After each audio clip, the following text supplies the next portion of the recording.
All right, well, as Andrew and Laura said, welcome to Treeline. If you are here, this is one of your first days, I just want to say welcome from me as well. My name is David, I'm the lead pastor here. And basically what we do at Treeline is very simple. We want to follow Jesus together and invite people on that journey. And one of the central things we do is we just teach the Bible. And so today, surprisingly, that's what we're doing, all right? So if you're here, you're like, what happens in a church? We teach the Bible. Weird. Anyway. Pull out a Bible if you have one. We're in the Gospel of John. All right, the last kind of, really, frankly, for a long time, we've been going through the Gospel of Matthew, but we're not quite to the resurrection there yet. And so I'm going to jump into John today, and this is the story we're going to have. And I just want to kind of let the text begin today. So this is John chapter 20. This is right after Jesus has been crucified on the cross. This has been laid in the tomb. And we've had a few days. Now, this is what happens on the beginning of Easter morning as John tells the story. He says, now on the first day of the week, Mary Magdalene came to the tomb early while it was still dark. And she saw that the stone had been taken away from the tomb. Okay, this is news for her. She's not expecting to see this. And so she turns and she ran and she went to Simon Peter and the other disciple, the one whom Jesus loved, which is John. He's the one who's kind of writing this, which is an interesting way for him to phrase himself. But he never kind of says, hey, this is John. He's like, the one that Jesus loved. And so she says to him, they have taken the Lord out of the tomb and we do not know where they have laid him. So Peter went out with the other disciple, and they were going towards the tomb. Both of them were running together, but the other disciple outran Peter and reached the tomb first. Now, let's just stop for a minute, because this is kind of a fascinating moment, isn't this? John is telling the story of the beginning of the Christian church. Like they're going to stumble on the empty tomb of Jesus. This is John 20, like this moment that overturns the story of the world, and John's like, here's the first thing you need to know. There was a foot race. There was a race, right, between me and Peter. And I want it in the official record of things. I won that race. Like, I got there first. And if you go talk to Peter, he'll tell you a different story. This is what's going in the Bible, right? This is going to be the official record. I outran him. John gets to the tomb. He's standing at the entrance, right? He's probably got a side cramp. But he looks in. And this is what happens in verse 5. And stooping to look in, he saw that the linen cloths lying there, but he did not go in. And then Simon Peter came following him and went into the tomb. And he saw the linen cloths lying there and the face cloth which had been on Jesus' head, not lying with the linen cloths, but kind of folded up in a place by itself. And then the other disciple who had reached the tomb first, he says it so many times. He's like, I really want you to know. Reach the tomb first. He also went in, and he saw and believed. For as yet they did not understand the scripture that he must rise from the dead. So here is where the story starts. You see, John wants us to have a few encounters in this story. He wants us to encounter the empty tomb. He's going to actually want us to encounter a gardener. And then at the end, he really wants us to encounter the Lord. But here's where we start. This is the encounter with the empty tomb. Every Easter account, it doesn't matter which gospel you read, they kind of all start here in this moment where the tomb that Jesus was buried in Friday night, people stumble on it Sunday morning, and it is empty. Jesus cannot be found. And his linens are there, right? And Jesus is perfect, so he even like makes his bed, right? It's like kind of nicely, pressed there, but his body's not there. And skeptical scholars, there's a whole bunch of different kind of theories on what could have happened besides what's written in the Gospels. And, it's fair enough. Like the bodily resurrection of Jesus isn't something that you hear about and you're just like, yeah, for sure, right? It's quite the claim. But what is very interesting is that all of the scholarship on this, it all kind of involves some way of trying to explain how this really large group of monotheistic Jewish people all immediately and organically came to believe that the crucified and dead man, Jesus of Nazareth, was physically resurrected, was in fact the incarnate Son of God, and started to gather on Sunday mornings to worship him, breaking the pattern of Sabbath that had been part of their culture for as long as they have written in oral history. And in the history of Judaism, there were actually many like messianic revolts and figures, like kind of all kinds of things that were like, maybe this is going to change the story of the world. But they all died out when the leader was put in the ground. But interestingly, this movement really starts 3 days after. And so there's a few theories. One theory is this. One's like, well, there's different people in different places and different times that all had the same mass hallucination, right? And actually, mass hallucinations are a thing. Normally, there's like a substance, associated with it or some drugs involved. But there's certain situations where multiple people have had the same kind of epiphany experience. But actually, what's interesting here is it wasn't just one group. It was different people, different places, different times and places. They all claim to have seen Jesus. And so one kind of theory, it's not really scientifically valid, but they would say maybe everybody had the same mass hallucination. It was like the one time in history this happened. That's one theory. The second theory is this. Well, his followers, what they did is they actually fought and they beat out this group of Roman guards who was meant to guard the tomb. And basically what they did is they stole and they kind of re-hid the body and then claimed that Jesus rose from the grave. Basically, they made it up. And I think this is like fair enough, okay, but this is a pretty heavy lift, okay? And let me explain why.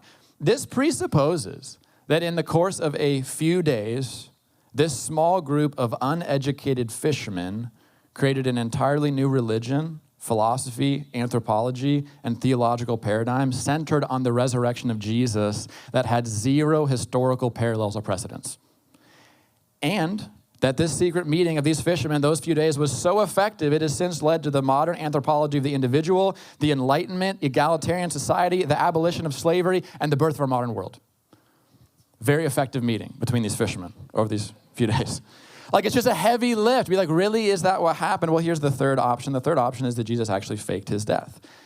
Maybe he figured out a way to slow down his heartbeat, kind of like confuse or disorient these professional executioners to convince him that he was dead when he wasn't. And then he wiggled out of the 75 pounds of burial garments and spices. He somehow ended up like rolling away this giant boulder without the guards noticing. And then he spends the next weeks doing some like very early David Blaine style magic to convince his followers that he really can walk through walls and levitate and do all kinds of things. And then he doesn't like stay to gain any notoriety. He just kind of leaves and leaves this new religion for them to lead. And here's what's interesting. Those are actually like the intellectually honest options that deal with the historical facts on the ground. This is what you'll find if you go read literature and go, what could have happened other than Jesus rose from the grave? Those are the answers. But from that Sunday morning to today, Christians have landed actually the best way to account for these things is that Jesus really did rise from the grave. And he really is who he says he is. And this isn't going to take the bulk of the sermon, but I just want to just kind of quickly hit. There's so many just facts on the ground that make this not like an illogical like leap of faith, make it like a very rational position with like solid footing. I mean, one is the descriptions themselves. Right? How weird is it that when Jesus rises from the grave, which is what he spent like 20 chapters saying he would do, no one is there waiting for it to happen? Like, that's so weird. If you're going to start a religion and trying to become like the leaders of it, why paint yourself as a bunch of faithless doubters who have to be told about the resurrection by other people who just happen to stumble on it? And the second thing is this. The first witnesses of the empty tomb, they're women.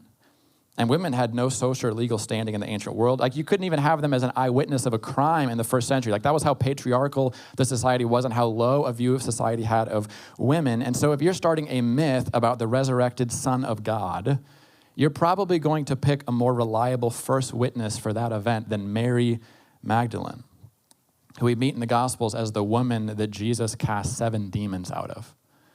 Like, that's an interesting story to try to propagate. Like, hey, well, who was like the first one that actually was at the tomb that like saw the empty tomb first? Oh, it was Mary. Demon Mary? Yeah, that one. Compelling, right? Like, it's like, that's a really bad first witness if you're trying to like make this really believable. I mean, Thomas is a doubter, right? Peter has to be found by Jesus out fishing because he goes back to his old job. Jesus has to meet others who are leaving on a road out of town because they've lost faith in the movement. The whole story is so scattered, so weirdly mundane, makes the disciples look so bad that a lot of scholars just go, this literally had to be what happened. You couldn't make it up. The other thing is the message of the resurrection in the early church. It started and spread in the same city that Jesus was just crucified in and the resurrection claimed to have taken place in. I mean, if you want to start a myth about a miracle worker being bodily raised from the dead, then you go and you start that story somewhere that is geographically and chronologically distant from where you claim it to happen, right? You don't start it in a place that eyewitnesses can just say, no, I was there. That didn't happen like that, right? You don't start it in a city where people could just produce the body. This is a very interesting thing. The explosion of this unprecedented and radically new religion doesn't take place over hundreds of years. It takes place over 3 days in the exact same city that Jesus was just publicly executed. And the other thing is the apostles' lives actually became materially worse, not better because of the story. The apostles don't end up with power, money, and women, which is why everyone else starts religions. They end up living lives of poverty and chastity, and they actually end up tortured and martyred for their faith. They all went to their deaths refusing to recant the belief that Jesus really did rise from the grave and he really was the Christ. And this means that not only they believed the gospel to be factually accurate, but they believed that whatever it said to humanity was a truth worth preserving even at the cost of their own life. And maybe the most compelling reason, which really does not make any sense, is that sad disciples, 120 of them to be exact, with no charismatic or competent leadership gifts, they started a new religion and movement that 200 years later, through suffering, martyrdom, patience, and love, turned the entire world upside down. And today, 2,000 years later, in a totally different culture, with a totally different worldview, with a different geography, different way of life, we are in a worship service. We're in a different language. We are reading stories about this man and singing songs to him as the resurrected Son of God. Because after these 2 millennia, what has been passed down is not just the account of the original eyewitnesses, but actually the accounts of millions and millions and millions of people who have had a personal encounter with the risen Christ themselves. And so here's what we're faced with. The first encounter. There's just some facts on the ground, and the first one is the empty tomb. But here's the thing. When I talk with people in Ann Arbor and I even present this stuff, and I'm like, have you actually read the history on this? It's really compelling stuff. What I find is that the question doesn't seem to really be about whether this happened. The question really is more like, what does it matter if it did? Right? The world's a strange place. Strange things have happened. Maybe this did, but what difference does it really make in our world? Well, actually, the way that John wants to answer this question is by giving us our first picture of the resurrected Christ. And what's really interesting about this is it isn't just some king who's coming in light and glory and splendor, but it's actually someone who Mary meets who she mistakes to be a gardener. All right, so follow me with this. This is the second point, the gardener. Peter and James go home, and then this is verse 11. But Mary stood weeping outside the tomb. And as she wept, she stooped to look into the tomb, and she saw 2 angels in white sitting where the body of Jesus had lain, and one was at the head and one was at the feet. And they said to her, "Woman, why are you weeping?" And she said to them, "Well, they've taken away my Lord, and I do not know where they have laid him." And having said this, she turned around and she saw Jesus standing, but she did not know that it was Jesus. And so Jesus speaks to her, and Jesus said to her, "Woman, why are you weeping? Whom are you seeking?" But supposing him to be the gardener, she said to him, "Sir, if you've carried him away, just tell me where you've laid him, and I'll take him away." But Jesus said to her, "Mary." And then she turned and said to him in Aramaic, "Rabboni," which means teacher. And then Jesus said to her, "Hey, don't cling to me. I have not yet ascended to my Father, but go to my brothers and say to them, I am ascending to my Father and to your Father, to my God and to your God." And so Mary Magdalene went and announced to the disciples, "I have seen the Lord." Very interesting story. The very first picture that we are given of the resurrected Christ is someone who is casually mistaken to be the gardener. It's a weird story, right? And it's interesting, Jesus was in the grave for such a short amount of time that his tomb was never enshrined. One other huge kind of witness of the resurrection, by the way. In fact, we don't even know where it is. And it's interesting, if you go to Jerusalem and you go there, there's going to be a whole bunch of different groups who've kind of set up shop over different kind of areas of old rocks, and you can pay them money and rub your scarves on those rocks. But we don't actually know where the tomb is. No one knows. But we do know this: he was buried in a garden. Now, this is actually what happens right before this scene. This is after Jesus is crucified on the cross. This is John 19. It says, "Now in the place where he was crucified, there was a garden, and in the garden a new tomb in which no one had been laid. So because of the Jewish day of preparation, since the tomb was close at hand, they laid Jesus there. And now, so it's in this garden, and then the very next picture we have of Jesus after he's laid in the ground is he appears as a gardener standing in the early light of dawn. Okay? What John is doing literarily is something kind of sly. What he's doing is he's actually trying to pull the curtain back on why this moment really matters in history. The resurrection of Jesus, he's claiming, has changed the story of the world. And the picture he gives you of that is of Jesus as a gardener. Let me explain. At the very beginning story of the Bible, we're told where the story of humanity starts, right? And it starts in a garden. And in the garden of God, we are told that humanity walked with God in the cool of evening. And what happened in that garden, it's actually come to define everything about the story of our world, the story of humanity, and the story of each of our lives. And the story that we are told is that our first parents, they left the path of life that God laid out for them. And when they did that, they brought all of humanity with them. And there is only one being in the universe who knows the full cost of all the beauty that was lost from the world that day. You see, everyone must give an account for why the world is the way it is, right?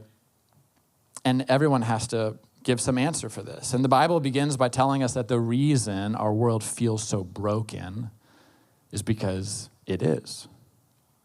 And the Bible even goes further than that. It says the reason that if we're honest, it feels like inside of us there's also something broken. The Bible says the reason that sometimes you feel that way, even profoundly, is because there is. And the Bible says that all that is dark and decaying and dying about our world, it came about because of what happened in that first garden. And here's what John is saying. John is saying that there is now a man standing in a different garden, and what has happened in this garden actually now changes the story of the world. One of my favorite quotes about Easter is from a man named G.K. Chesterton. I have recommended so many of his books to people. Almost no one else likes him, but I love him. He's incredible. He's an old Catholic guy. Well, he's not old. He's dead now, but he was incredible, all right? And this is a little bit of a longer quote, but stick with me because he's saying something really profound about this scene we're looking at in John. This is what he says. He says, they took the body down from the cross, and one of the few rich men among the Christians, they obtained permission to bury it in a rock tomb in his garden. And the Romans setting a military guard lest there should be some sort of riot or attempt to recover the body. And there was once more a natural symbolism in these natural proceedings. And it was well that the tomb should be sealed with all the secrecy of ancient Eastern burial and guarded by the authority of the Caesars. For in that second great cavern, the whole of that great and glorious humanity, which we call antiquity, was gathered up and covered over. And in that place, it was buried. It was the end of a very great thing called human history, the history that was merely human. The mythologies and the philosophies were buried there, the gods and the heroes and the sages, and the great Roman phrase, they had lived, but as they could only live, so they could only die, and they were dead. And on the third day, the friends of Christ coming at daybreak to the place, they found the grave empty and the stone rolled away. And in varying ways, they realized the new wonder, but even they hardly realized that the world had died in the night. What they were looking at was actually the first day of a new creation, with a new heaven and a new earth. And in the semblance of the gardener, God walked again in the garden, not in the cool of the evening, but the dawn. You see what John is doing in this moment, and what the rest of the New Testament teaches, is that all that is broken about our world and our stories and even ourselves, all that oppresses us, enslaves us, and wounds us, all that can kill and bury us, all that previously defined the world of sin and death, it has been swallowed up and buried with the crucified body of Jesus Christ. And he's now standing in the dawn of a new story, where he's going to bring about a new world, where the only part of this world that's marked by any of those things is his body that has scars on it. One of the really normal questions I hear people ask is this. They say something like, hey, if there is a God, why hasn't he done anything about our broken world? Maybe you're here this morning and you feel that way. The answer of the New Testament is that he did. God raised Jesus Christ from the dead. And the resurrection of Jesus Christ is actually the answer to everything that is bad and broken about our world. I just want to quickly run through some things that are true if this claim about the resurrection is real. It means that God is not just far and distant, but actually he has come near. It means that God is not unknowable and abstract, but actually he is closer than a brother. It means that God's words are true. It means that God actually keeps his promises. It means that Jesus really is the Son of God. And it means that sin and death do not have the final word over the human story, but Jesus has that final word. It means that our past does not define our future. It means that we can actually be set free from the things that oppress and enslave us. It means that we really can have a new name, a new story, and a new future. It means that there really is not a single person in the world who is too far gone or too lost to find their way home, because Jesus Christ has come to wake those who are dead to life. And it means that those who are enslaved and oppressed, those who can't win their own battles, it means they have someone who has fought for them and now proclaims to them their freedom. It means that death is not the end of our story, but just the beginning. It means there actually really is a new world coming. It means there's actually a day when all the injustice and all the evil of the world will actually be held to account by the one who sits on the throne. It means there really is a day where we will stand face to face with God himself. He will call us by our name and wipe every tear from our eyes. It means that all the myths and the legends and the stories that have carpeted the imaginative history of humanity, we're all grasping at something that's actually real. Like there really is a hero who has come to set us free. There actually is one who rages against the dying of the light and has won. There really is someone with the power to set those who are captive free and call us into a completely new life. That's what John is saying when he's like, she thought he was the gardener. And all of that is amazing. But what's so fascinating about how John writes this story is he makes it clear that this actually isn't the moment where Mary pieces it together. This kind of like symbolic new man standing in the rising of the dawn of his new world. It's actually not there that Mary pieces things together. If she's going to actually be able to see Jesus for who he is, if the resurrection is going to actually be able to overturn the story of her world, she needs another encounter. She needs to actually encounter the Lord. This is the last thing. Peter and John, right, they go home, but Mary, she can't bring herself to go home, right? Like it's just too sad, it's just too brutal, it's too sad for her. And she just sits outside the tomb, and it just says that she can't stop crying. She's the first one at the tomb that morning, and she's the last one to leave. And you have to understand, I don't know if you know Mary's story, but when Mary first met Jesus, her entire life was overrun with darkness and oppression and evil. And when she met Jesus, he freed her from all of those things. Her life was a tragic, tragic story until Jesus came and changed it. You see, the whole rest of the world, when they saw her, they only saw her through the lens of her addictions, her trauma, her oppression. But then she had an encounter with Jesus, and Jesus called her by name out of those things and actually gave her future back to her. And now she's sitting outside the empty tomb of Jesus. And the others were able to just look in this tomb, and somehow it clicked for them. They kind of believed in some way, but that didn't happen for her. And even when she turns around and kind of lays her eyes on the resurrected Christ, it doesn't even change her life. She isn't even really sure who she's looking at. What changes her life is when the resurrected King, standing in the dawn of his new world, calls her by her name. That is the moment that her life changes. You see, this to me is the most unexpected and amazing part of this passage. And it's actually it's what the King of the universe does with his newfound power and authority as the resurrected Lord of heaven and earth. What does he do with that? Well, what he does is he quietly waits around in a garden so that he can personally wipe away the tears of his friend and remind her who she really is and restore her to her faith. That's the very first picture we have of what the risen Christ is like. And it's interesting, this isn't just what Jesus does in this moment. This is actually what Jesus will do for the entirety of the 40 days from when he rises from the grave to when he ascends to heaven. A pastor in New York, and a guy named John Tyson, he pointed this out. I had never noticed it before, but it floored me. This is what he says. He says, let me ask you the question. If you were Jesus and you had just conquered sin, Satan, death, and hell, the Romans had just crucified you, what do you do with your newfound power and glory? Well, he goes, my take, quick trip to Rome. Hey, Caesar, you're not actually Lord. I am, by the way. Any way you want to work this out, that's fine with me, right? He says he could have raised an army.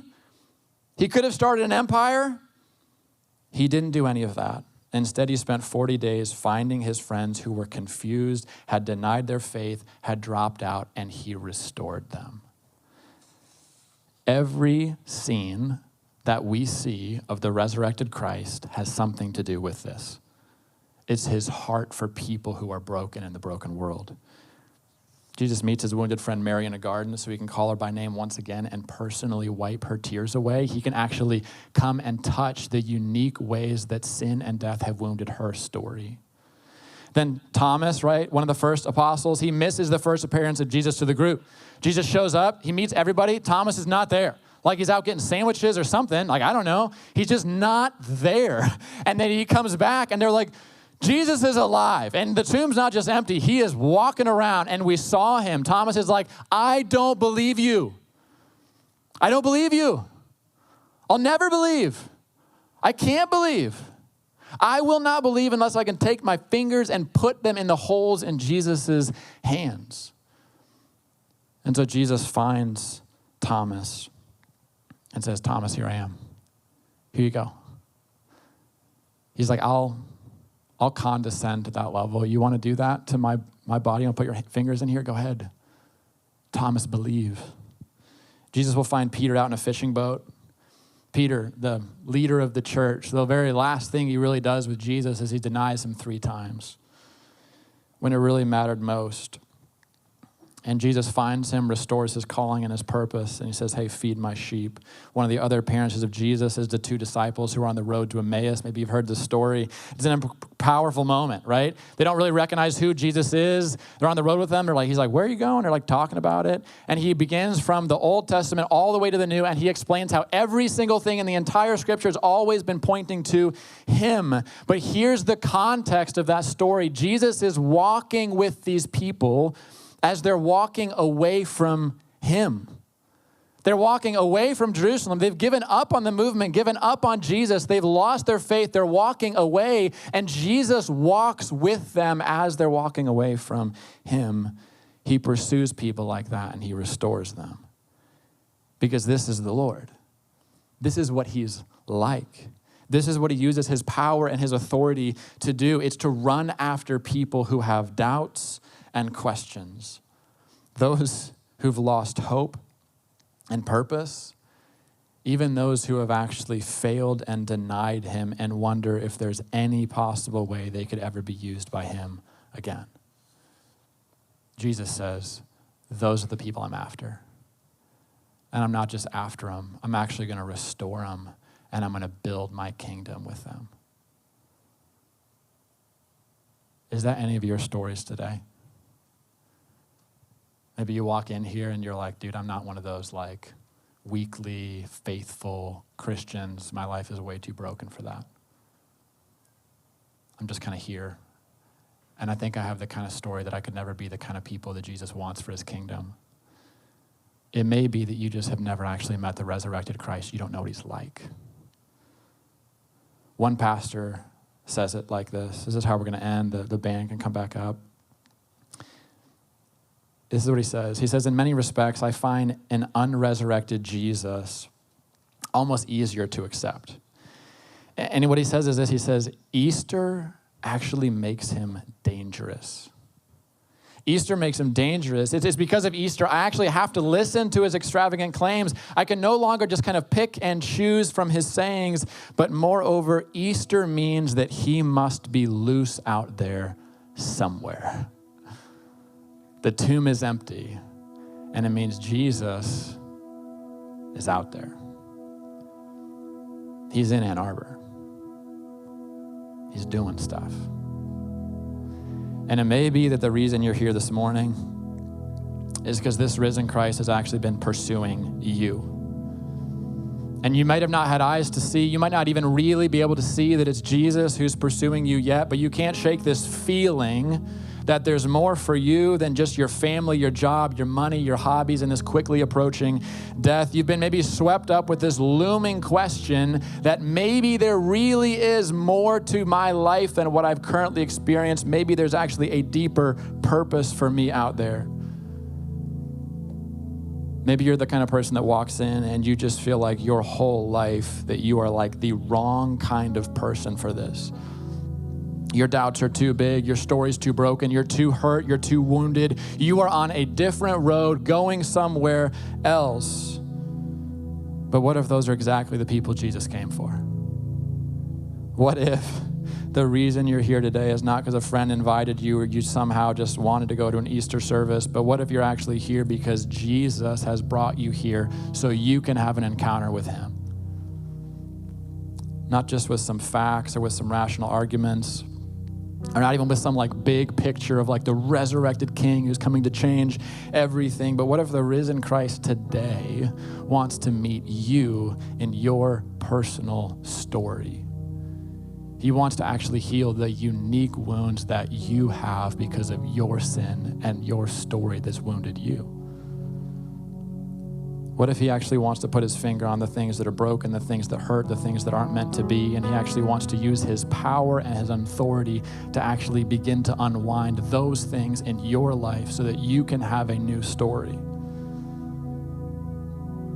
A story that starts not by Jesus shooting across the sky or going and doing battle with like the current rulers of this world, but actually a story that starts with him carving time out of his schedule to find you in your story and call you by your name.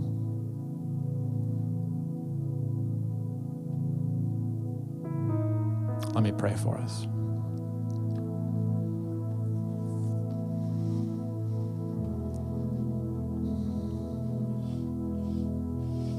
Jesus, I'm stunned by the bigness of this story that you overturned the world. But God, I think I'm just most amazed that in the early dawn, the thing you think is so important is just meeting with your friend Mary, wiping her tears away, really, really caring that she's sad and hurting. And Jesus, I know there's people in the room who are hurt, who are wounded. Some of their wounds may have even come from the church or other Christians, but God, there's people in the world, in this city, in this room, that this world has hurt them. Jesus, would they have an encounter with you this morning where they know that you care, that you see, and that actually you've done something about it? I want to give you a moment where you're in your seat. We're about to worship again, but I just want to give you a moment to just open up your life to the possibility that there really is a man named Jesus Christ who's on the loose, who has resurrection power.